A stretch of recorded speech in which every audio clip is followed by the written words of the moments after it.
ये भारत के इतिहास में, लोकतंत्रों के इतिहास में पहली बार हो रहा है कि आम नागरिक के फ़ोन के अंदर तक का रास्ता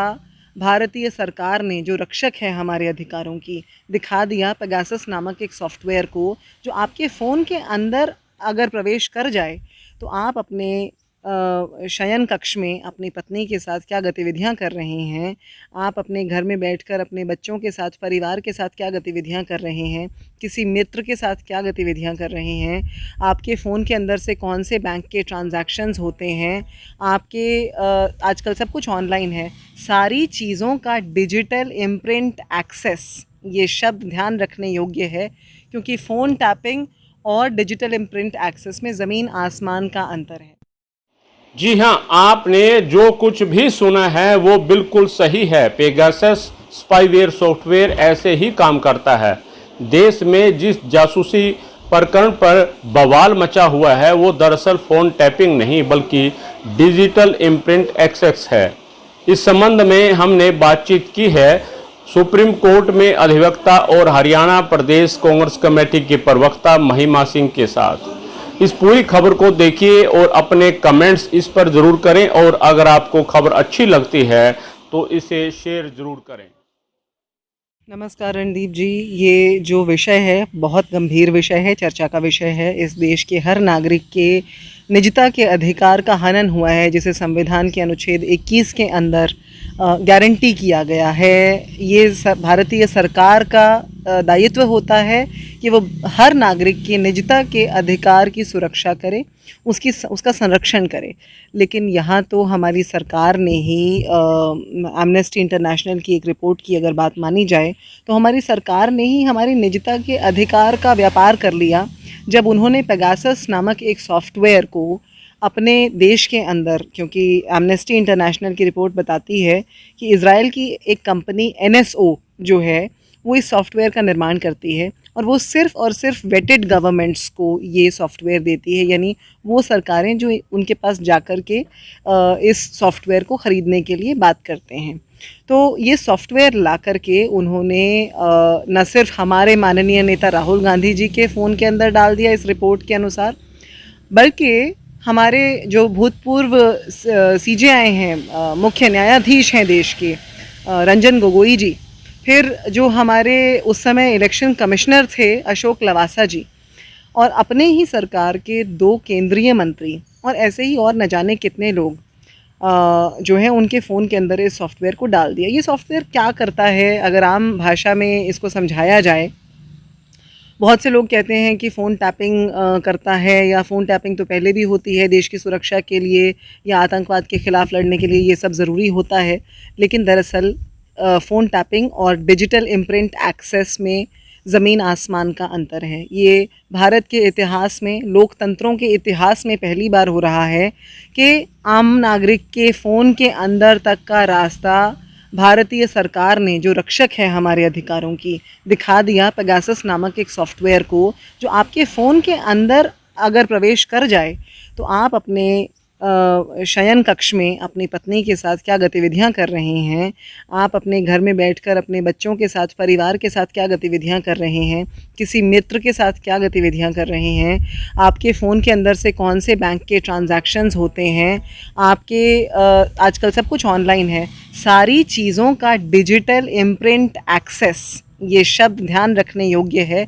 क्योंकि फ़ोन टैपिंग और डिजिटल इम्प्रिंट एक्सेस में ज़मीन आसमान का अंतर है। तो ये जो सॉफ्टवेयर है ये न सिर्फ जिसके फ़ोन के अंदर प्रवेश कर गया है उसका digital imprint access, complete digital imprint access देता है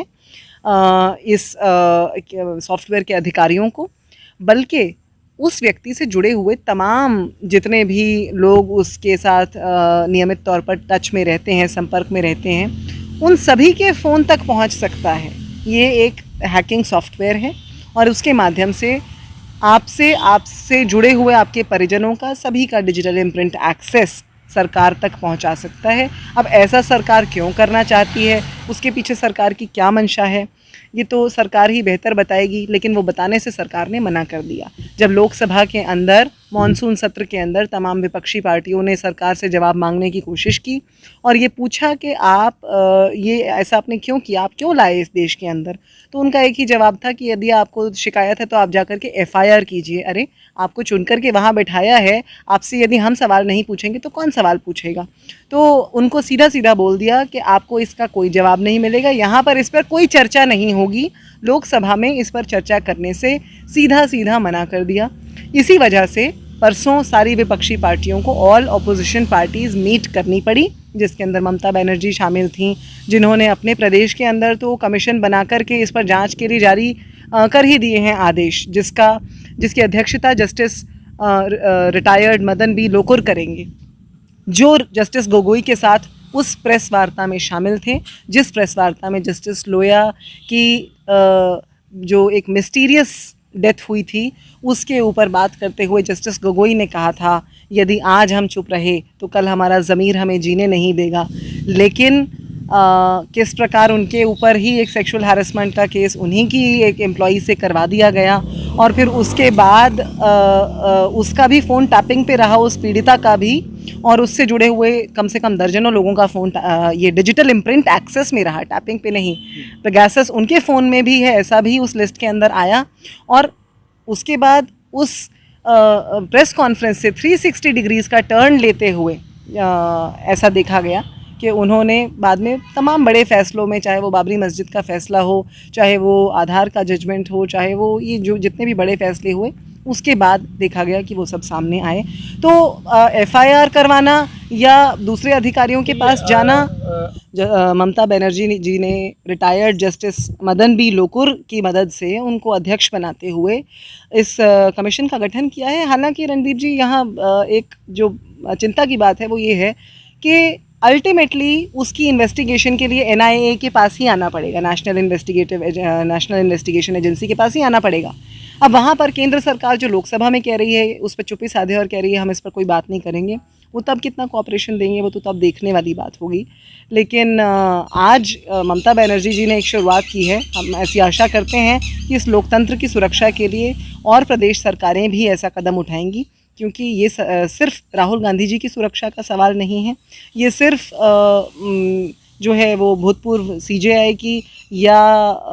हमारे इलेक्शन कमिश्नर की सुरक्षा का सवाल नहीं है, ये प्रत्येक भारतीय नागरिक की सुरक्षा का सवाल है, जिसके फ़ोन से complete digital imprint access, digital imprint माने आपके पूरे जीवन का लेखा जोखा, एक जो उसका इम्प्रिंट आपके फ़ोन के अंदर मौजूद है। आज एक आम आदमी का जीवन सुबह उठते ही इस फ़ोन से शुरू होता है और रात इस फ़ोन के साथ ही ख़त्म हो जाता है। तो ये सवाल हर नागरिक को पूछना है इस भारत की सरकार से, हमारे लोकतंत्र में जिनको हमने चुन करके बैठाया है। We the people of India and our government is by us, for us, of us. हमने चुना है, हमारे द्वारा चुने गए हैं, हमारे प्रतिनिधि हैं। हम इन्हें अगर चुनौती नहीं देंगे, उनसे अगर सवाल नहीं करेंगे तो फिर कौन करेगा।